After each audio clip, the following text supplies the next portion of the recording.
what's next? We have the mainnet, but what are you guys trying to accomplish with mainnet? So a very special period, our strategy design is called enclosed mainnet. So our mainnet went live in this last December. We started our mass KYC, I think the first quarter. And then we are also in the process of migrating all these millions of people. The next is basically after migrating all these millions of people to the mainnet, we're building the enclosed network. Enclosed network means everything can be transacted within Pi, but cannot have external connectivity yet. The special design for this is to focus our attention to build utility and real utility without too much noises outside of the network. And of course, we acknowledge there are certain applications can only build with external connectivity, but there are internal enclosed type of utilities can be nurtured and built. For example, new type of social applications can be inside the enclosed environment to get it into the ecosystem to be a little more mature before we go to we call open network. Okay, interesting. So somebody downloads the app, they're mining on their phone, or are they staking, or is it like they're doing some type of hash or something like that? Okay, so your question is how does the Pi mining work? I guess your question, right? Yeah. So, mining, as people traditionally understand, is in the context of proof of work. When people think of mining, it's a lot of electricity, a lot of hashing. Okay, so that's because proof of work require nodes to spend electricity to solve mathematical puzzles to reach a consensus. So it comes down to the type of consensus algorithm a protocol uses. Pi relies on federated Byzantine agreement, in which the consensus is reached not through burning electricity, but through a quorum rely on a trust graph to rise from the trust graph. And inside the quorum, nodes send messages to each other, just like votes, in regard to whether a transaction is true or fraudulent, and help that reach consensus. Just by my description of how this mechanism works, these days any laptop can send messages to other computers. So the scale of the requirement for electricity is no comparison to the level that required by proof of work. This is the fundamental reason why Pi mining in the first place doesn't require electricity. Now, as I mentioned, there needs to be a trust graph. So the mobile miners are actually contributing their trust relationships to form this trust graph that can feed the consensus algorithm to reach consensus. So the actual running of the blockchain, the heavy lifting of actually running, is still on our Pi nodes, which is computer nodes.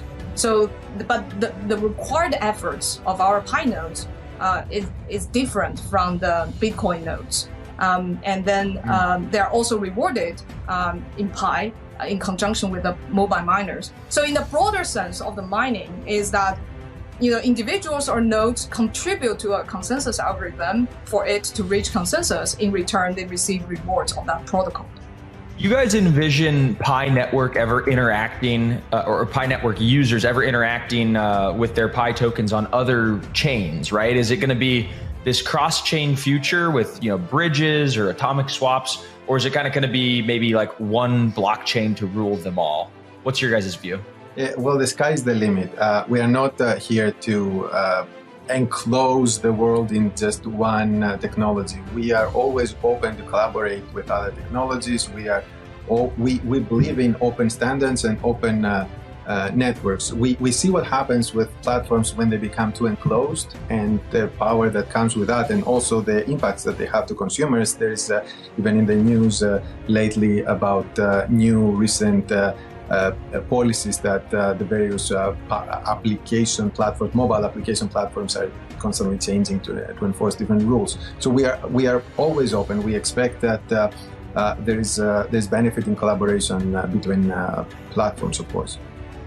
Yeah, so speaking of that, like I heard the other day, Apple kind of came out with these new rules about any sort of crypto transactions that happen through their app, like an app that was downloaded through the Apple Store, like they're supposed to now be collecting 30%. Have you guys heard about this? We did roughly, yeah. Yeah. Yeah, so I mean, the world is still in a phase, including, tech giants or regulators still figure out how crypto can fit into the existing economy. And that is the process as a crypto builder, also need to be patient and follow and then adjust in order to, fit in at the same time create innovation. Yeah, that's where open standards help. That's where open standards help. Being more accessible through the web, through technologies that are open helps push the ecosystem forward. Yeah, I was going to say basically the same thing. Like they're kind of pushing people away from mobile and back to web. There could be this renaissance of like these open web-based applications as opposed to just like, mobile first and mobile only applications. So it'll be interesting to see. We several years ago we made a pretty unexpected move. We are all about user experience and producing a better user experience for our users. But at some point we did something counterintuitive to user experience, which is we had the Pi app and we created the Pi browser. That is counterintuitive because it asks people to install two apps, so it's more complex. And that was several years before this recent announcements. So in a sense, we have prepared ourselves with what we think it would make sense to do, to rely more on open technologies, web browsers, and things that don't completely enclose or rely on single entities to have a single failure point in the whole process. Are not limited only to one type of platform. Basically, we also have a testnet. We also have a desktop, application. So. I see. Yeah. Yes. So many different access points for the application. Yes. And redundancy points to work on the web, to work on different infrastructures and technologies. Yeah. So tell me a little bit about your guys' experience as co-founders of, a huge network through the bear market, because, I'm curious, just do numbers kind of start to slow down? Does work morale at the office kind of go down, or, what's your guys' experience as a bear market builder? Well, I mean, from my perspective, bear market is not necessarily a bad thing for the industry. The bear market get rid of all the craziness and the noises, and force people to focus attention on, what is real, what is really useful, what is the real use cases of crypto. So I think this is the phase for real builders, and focus our attention to more substance. So bringing substance to the industry to get ready for the next wave of bull market. And as for Pi, we're basically shielded from that, especially because of our design of the enclosed network. Yeah, so the enclosed network by construction is shielded from any market conditions. So.